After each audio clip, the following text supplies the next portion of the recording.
Como es habitual a esta hora aquí en Mega Noticias 3 de la tarde, nos vamos de lleno a nuestra mesa de análisis. Le doy la bienvenida a Marisol Flores, licenciada en Sociología por la UNAM e integrante de la agrupación de mujeres y disidencias Pan y Rosas. ¿Qué tal? ¿Cómo estás, Marisol? Qué gusto en saludarte. Ahí, nada más esperamos que... si activas tu micrófono, Marisol, para escucharte. Tú sí me escuchas, pero nosotros no te escuchamos. No, sí, tenemos una pequeña situación técnica para que nos enlacemos con Marisol. Vamos a hablar particularmente del caso de las fiscalías de Oaxaca.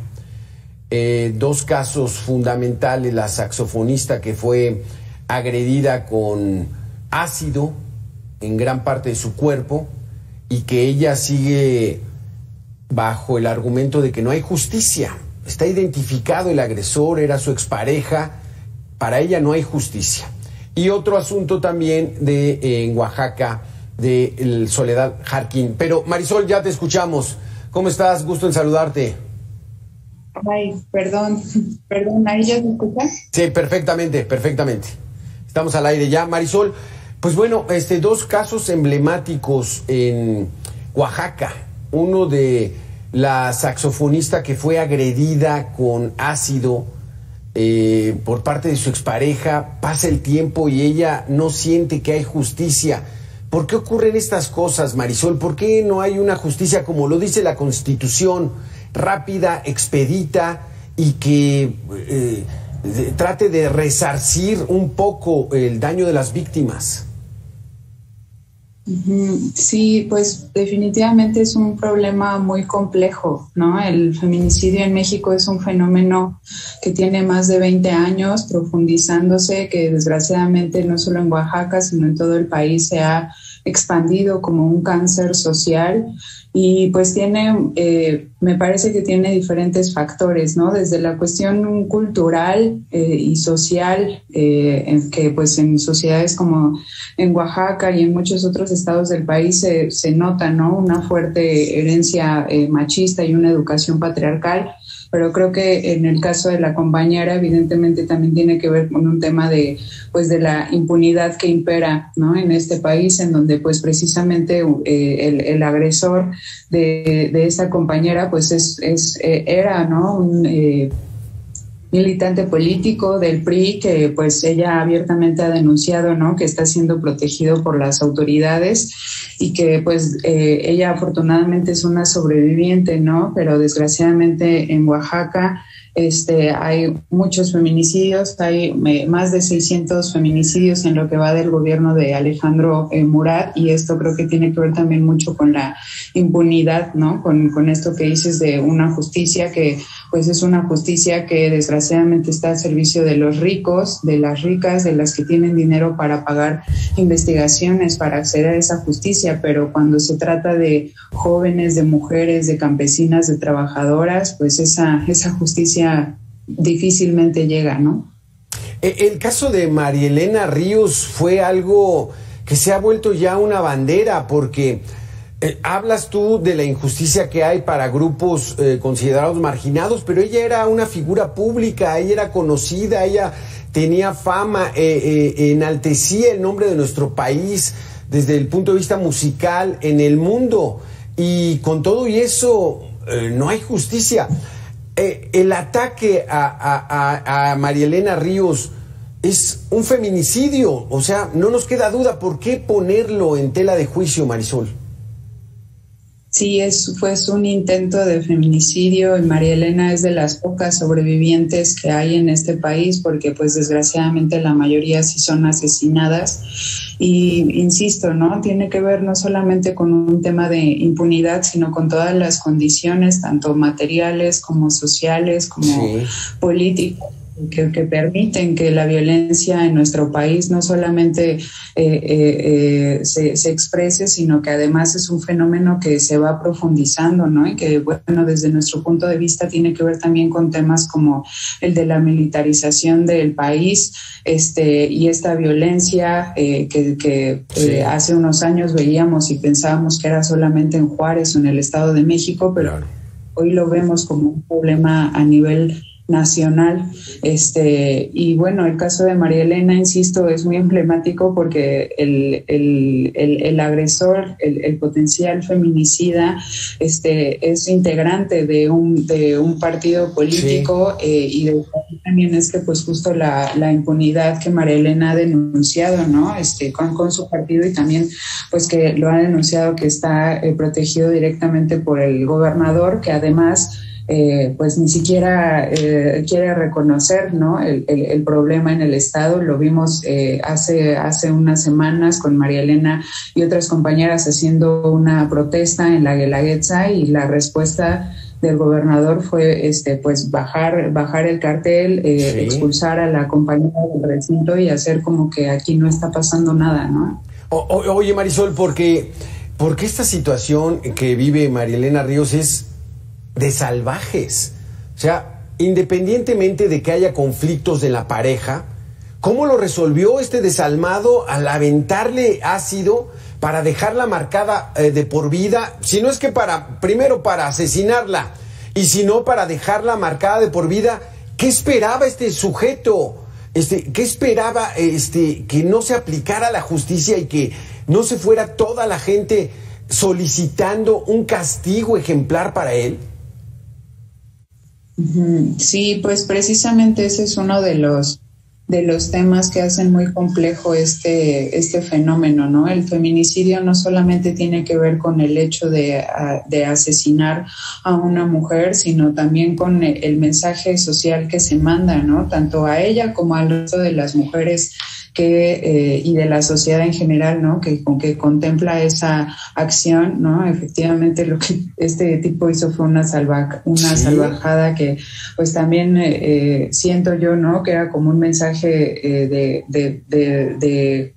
como de proyectarla a ella como una pertenencia, como que era de su pertenencia, entonces la iba a marcar, si no es que, como dices, violarla, ¿no? Claro. Y eso, pues, es muy fuerte, ¿no? En un país en donde asesinan a más de 10 mujeres al día, en donde pues hay cientos de miles de casos de violencia de todo tipo, ¿no? Que ahora con la pandemia se profundizó este sentido, ¿no? O esta idea de ver a las mujeres como una extensión de la propiedad, claro.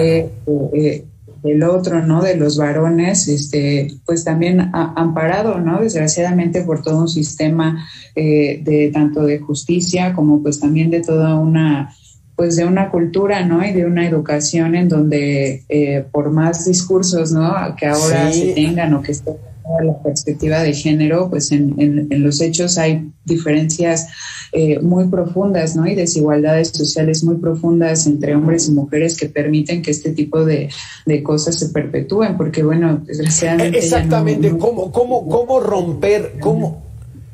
romper con esta inercia, Marisol? Desde el punto de vista del colectivo Pan y Rosas al que perteneces, ¿cómo rompen con esta situación?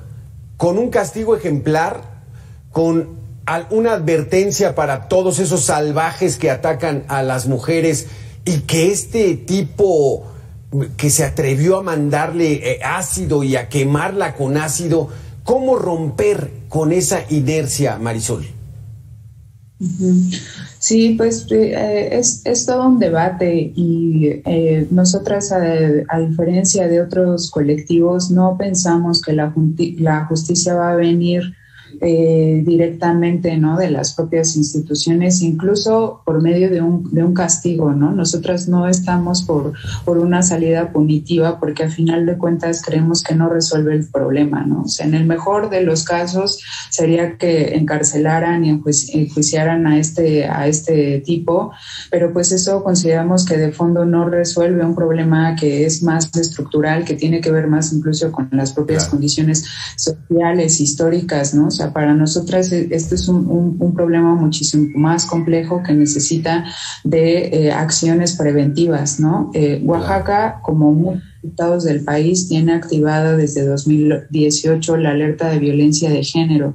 Y sin embargo, ese mecanismo, lejos de salvar la vida de las mujeres, pues desgraciadamente vemos las cifras que van en contra, ¿no? No es un mecanismo que consideramos que esté funcionando, porque además pues, es un mecanismo que nos parece que mañosamente coloca la violencia de género y la violencia feminicida en un territorio determinado como un problema de seguridad nacional. Entonces, al estar catalogado de esta manera, automáticamente se delega, ¿no? Como que esa tarea o esa responsabilidad al Estado y a sus fuerzas armadas, ¿no? Y pues la historia, los números en México nos han demostrado que pues esa salida, los militares, la policía en la calle no ha resuelto mucho. De hecho, hay muchos casos en donde los policías están implicados tanto en los feminicidios de sus parejas como en la desaparición de las carpetas de investigación o incluso en el propio acoso, tortura o persecución política a familiares de víctimas que buscan justicia, ¿no? Entonces, para nosotros, la salida tiene que ser más de fondo y retomamos mucho la experiencia de casos como en Argentina en 2014 con el surgimiento del movimiento Ni Una Menos y cientos de miles movilizadas en las calles a partir de también un salvaje feminicidio de una joven. Nosotras creemos que esa es precisamente la manera en cómo se consigue justicia. La movilización, Marisol, pero déjame preguntarle y le damos la bienvenida a Ana Elena Contreras, asesora en materia de derechos humanos. Ana Elena, ¿qué tal? Gusto en saludarte. Hola, Alberto, buenas tardes. Hola, muchas gracias por la invitación. Sí, muchísimas gracias, Ana Elena. Le preguntaba yo a Marisol si el castigo ejemplar pudiera empezar a romper esta cadena de violencia que hay contra las mujeres en el país. Ella dice que no, que hay que trabajarlo de fondo, con movilizaciones, con presencia. ¿Tú qué opinas, Ana Elena? Porque estamos hablando del caso de la saxofonista en Oaxaca, donde fue agredida con ácido para dejarla marcada. Fue una salvajada que hizo su expareja. ¿Qué merece un tipo de estos? ¿Un castigo ejemplar o no? Sí, yo creo que más allá de un tema de punitividad, ¿no? Comentaba mi antecesora que no estaban ellas de acuerdo con el tema de la punitividad. Yo creo que antes de llegar al tema de la punitividad tendríamos que empezar a enfocarnos a que exista un real acceso a la justicia para las víctimas y sus familiares y sobrevivientes. Porque lo que tenemos como primer punto en nuestro país es que la justicia brilla por su ausencia, ¿no? Entonces, cuando existe este tipo de mensaje que se le da a los agresores, es que la vida, la integridad y los cuerpos de las mujeres y de las niñas en este país no importan, que pueden hacer cualquier cosa con ellos, ¿no? Y que no va a suceder nada, ¿no? Porque hay un patriarcado instalado, institucionalizado, que cuando se escucha de la violencia contra las mujeres, voltean hacia otro lado, ¿no? Entonces, como primer punto, yo creo que tendríamos que trabajar con el tema de hacer una sacudida y una limpieza así integral y profunda a cada uno de estos, de los puntos que atravesamos las mujeres, ¿no? En esta línea de búsqueda de acceso a la justicia, que va desde policías, ministerios públicos, peritos, jueces y magistrados finalmente.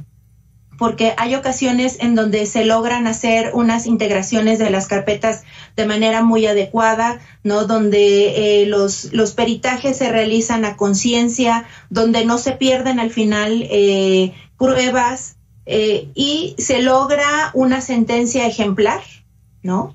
Sí. Sin embargo, cuando llegan de pronto a ser estos amparos y llegan a caer estos casos en manos de magistrados que desde mi punto de vista son en el fondo también o violadores o violentadores de alguna manera, ¿no? O incluso yo presumiría que también hasta feminicidas, ¿no? Encubiertos. Porque no se comprende cómo pueden liberar a los feminicidas, a los violentadores, a los violadores sexuales de niñas y de mujeres de todas las edades, o de feminicidas infantiles y feminicidas de mujeres.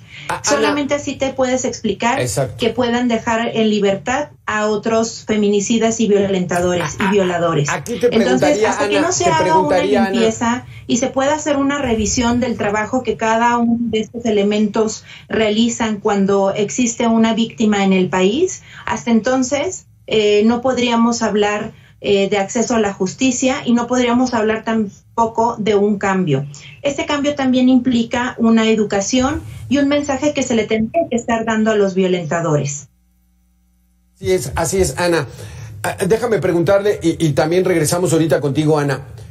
Hay una laguna jurídica como raro, ¿no? Raro, en el sentido de cómo ir, Ana, te pregunto a ti, entonces, de cómo ir con un homicidio o un feminicidio. Y entonces, no es que el feminicidio, que claro que la diferencia es de que un homicidio puede alcanzar una pena de 40, 50 años y un feminicidio se va hasta los 90 años. Pero, ¿por qué esta propia laguna, la propia legislación es demasiado confusa para determinar? Lo que entenderíamos es de que un homicidio contra una mujer, catalogarlo de feminicidio, ¿o cómo está eso, Ana Elena? No, yo creo que no hay una laguna legal. Yo creo que en todo caso hay una resistencia desde las instituciones a poder integrar las carpetas y hacer una tipificación de manera adecuada. Eso atiende también a un tema político, ¿no? Los estados que tienen las alertas de violencia de género, pues tienen generalmente como más fiscalizado, ¿no? Todo lo que es el tema de acceso a la justicia. Nosotros hemos visto muchísimos casos y hemos sabido de muchas víctimas, las cuales se tiene que hacer mucho trabajo para que se pueda tipificar de manera adecuada el feminicidio. Y no pero ¿por qué les cuesta tanto trabajo? ¿Por qué les cuesta tanto trabajo cuando la ley debería ser más clara? Porque ¿cuándo se determina que un asesinato es feminicidio? El tipo lo define muy bien. Cuando yo digo que hay una resistencia, atiende también a que generalmente hay alguien que está señalado, a que en muchas ocasiones hay ministerios públicos, peritos coludidos, ¿no? Generalmente este tipo de casos, lo que sucede es que desaparecen las pruebas, ¿no? Sí. Porque la ley lo dice muy bien. No quiero especificar en algún punto, porque bueno, en el caso de Oaxaca tiene como la tipificación muy jugada en el país, ¿no? Tenemos un código federal que tiene una tipificación, pero cada lugar tiene sus propias especificidades, ¿no? Tal vez ese sería como también algo en donde se tendría que trabajar. Sin embargo, lo que yo considero es que es más una cuestión de voluntad política de quienes están en una integración de la carpeta, que puede tratarse también de un tema de corrupción, ¿no? Tenemos el caso de Lesbi, donde insistían en que era un suicidio, ¿no? Sí, cuando a todas luces el sentido común nos gritaba que eso es suicidio, ¿no?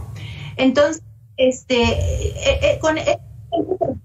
porque es evidente que no hay ninguna laguna, ¿no? Que es un tema de que pueden integrar las carpetas de manera correcta, ¿no? En el caso del feminicida de Lesbi, o sea, se entiende que habían muchas manos ahí metidas y que muy probablemente un tema de corrupción. Sí, ¿no? Claro. Como en el casos que no se dan a la luz ni se conocen tan abiertamente como como este, pero que hay historias que se repiten en todos los lugares.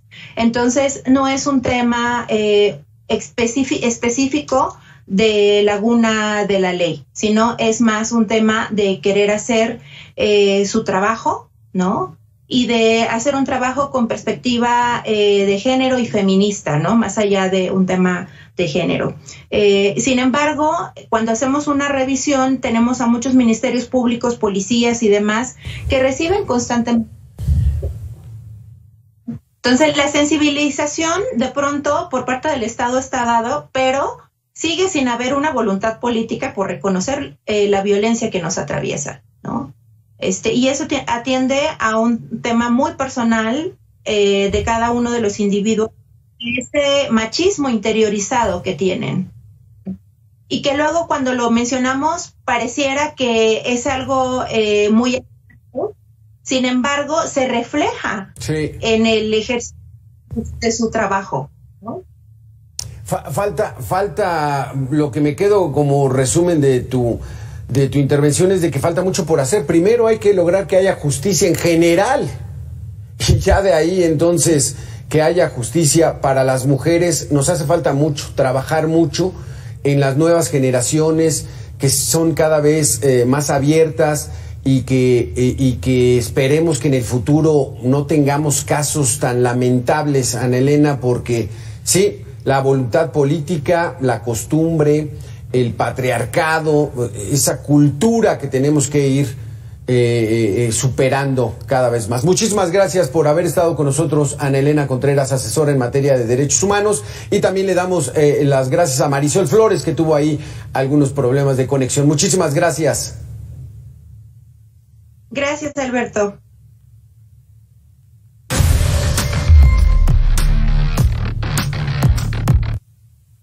Zacatecas fue incluido dentro de la lista negra de los estados a los que es peligroso viajar. Por ello, el Departamento de Estado de la Unión Americana emitió una alerta de viaje a la entidad zacatecana.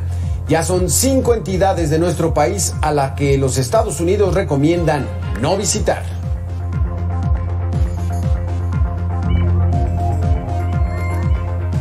La gobernadora de Baja California, Marina del Pilar Ávila, destacó que los hechos violentos en el estado fueron para atemorizar a la población.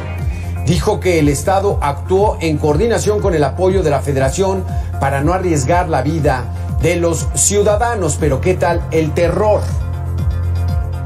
Proteger donde sabíamos que iba a haber una aglomeración importante de personas, como eran en ese momento los eventos de Rosarito, que pues estábamos esperando alrededor de entre 20,000 y 30,000 personas, como también la vendimia en el Valle de Guadalupe, en Ensenada, que son lugares turísticos, ¿no? Entonces, en ese sentido, pues se desplegó de manera